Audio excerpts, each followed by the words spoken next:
Why is Cole Palmer so effective for Chelsea?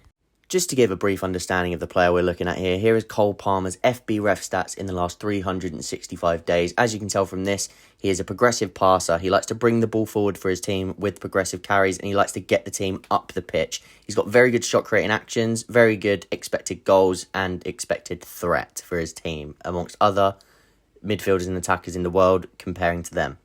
But how did Chelsea get the best out of Cole Palmer? And I'm going to take a look and tell you how playing off the right is actually better for Cole Palmer than playing in the 10, because it allows him a lot more freedom and it gets more out of his excelling abilities and his best traits, in my opinion. Because then when you create that 3-2-5 or 3-2-4-1, he then can come inside and he has the ability to go both ways, which is something he's very good at. He then has more options and he can create more and get on the ball more.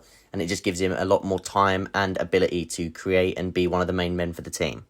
Here's a little snippet of an image from the passing maps from the other day's game. And this shows that Cole Palmer, in that area, he can drift inside and he can go either way. He's playing a lot closer to Conor Gallagher and he's going into that zone 14 where he can operate. And that's where he gets into those areas inside the pitch, closer to goal. And he also then has the overlapping defender in Malo Gusto to offer the width. But then at times, Malo Gusto was inverting, and that allows Cole Palmer to receive the ball out wide, and then he can create from wide areas, so he can drive inside onto his left foot from the right side, and he can create from this or even get a shot off on goal. Here's an example against Middlesbrough. So this is actually when he's playing in the 10, but it goes hand in hand because he can drift over from the right. And the ability of Cole Palmer that I think is the biggest for Chelsea is the fact that he can receive and play progressive passes through the lines. And what I mean by this is, look where he is in this image. He is behind the midfield of Middlesbrough. So he's ready to receive that ball and turn and instantly impact the defence. As you can see, he's circled there with Caicedo. As soon as that ball comes between the lines, he then has the instinct to pass it straight to Caicedo and then get in behind. He then ends up getting on the ball again and getting a shot off on goal. So he has that instinct to create from within zone 14 and instantly take the ball and attack, so he can get in between the lines of defence, something that is very important when you're trying to break teams down. And then here is an image from the other day where he drifted inside from the right-hand side. He brought the ball inside on his left foot and he played that lovely disguised pass into Sterling in the gap, which opened up the game, won us the penalty, and then he also scored the penalty to win the game 1-0. So what you're seeing here is Palmer's ability to influence the game, both receiving and playing the ball between the lines. He has that instinct and he wants to play that forward pass. This is something that he's done very well all season, linking the midfield and the attack, coming in from the right side to create that box midfield and an overload in midfield.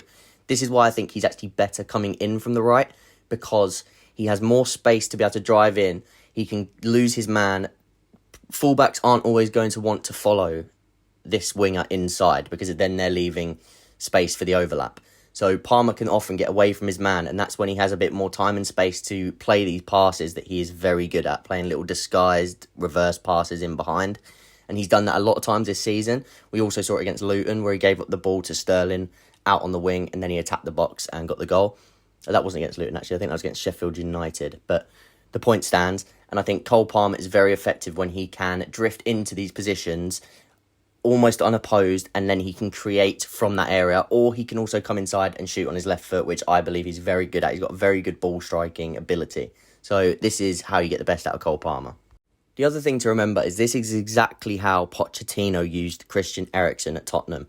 He used to have him start on the right and then come inside from the right to create that second 10, to create that box. And he had the fullbacks offering that width. So he actually did it in more of a 3-4-3 kind of way with Spurs. And he had the likes of Son and Ali playing a lot closer to Kane as the front three. And then Eriksen would drift inside and he'd sort of play in that 10 area, whereas Ali would be further forward, less creative, more goal threat. Whereas with Chelsea, you've got Palmer who can drift inside. You've then got when Nkunku's fit, he can be in that area. Gallagher at the minute, who is occupying, a lot of the time he sort of isn't occupying the left half space, so that kind of also hurts Palmer, because Palmer wants to come into the right half space, and then usually the 10, whoever's in the 10, would shift over to the left to then allow both those players to occupy that central zone. Whereas right now, with Gallagher, he's not as comfortable on that left half space as he is in the right half space. So we are actually seeing a lot of the time there's a bit more compactness in that right half space than we would like, and a little bit less occupying of the left space, which is something we're missing with the likes of Nkunku and Carney Chukwuemeka, who we saw in pre-season can occupy that left-hand side, and Pochettino trusts them to occupy that left-hand side. All in all, Cole Palmer has been a revelation at Chelsea this year. He's came from Manchester City, he wanted first-team football, and he's taken his chance, and he has taken his spot in the team, by the scruff of the neck. He's scoring goals, he's creating goals, he's so confident on the ball. The other day after his goal, he was pulling out these flicks, he was pulling out little touches, and he just looks like he's got so much confidence in his own game right now, and it's just brilliant for Chelsea at such a young age for him to be taking this sort of leader role and taking games by the scruff of the neck, that he wants to be the player that makes the impact. And I just do believe that him in this right wing spot under Pochettino is just perfect for him and his development. He's perfect. We know he can play in the 10, and in a different system, maybe he will be better suited to the 10. But right now, playing in that right wing where he can come in, be that second number 10, he gets a bit more space, a bit more freedom, and he can come deep, get the ball. He can also get in behind, get close to goal, and it's suiting him in every way possible. And he really is looking like one of the best, if not the best, Chelsea player at the minute in terms of this just fitting him and really playing to his strengths. So hopefully we continue to see the best out of Cole Palmer. I'd be surprised if we didn't, because he's playing so well at the minute and he's just doing everything right. So that's why I think Cole Palmer is so effective for Chelsea.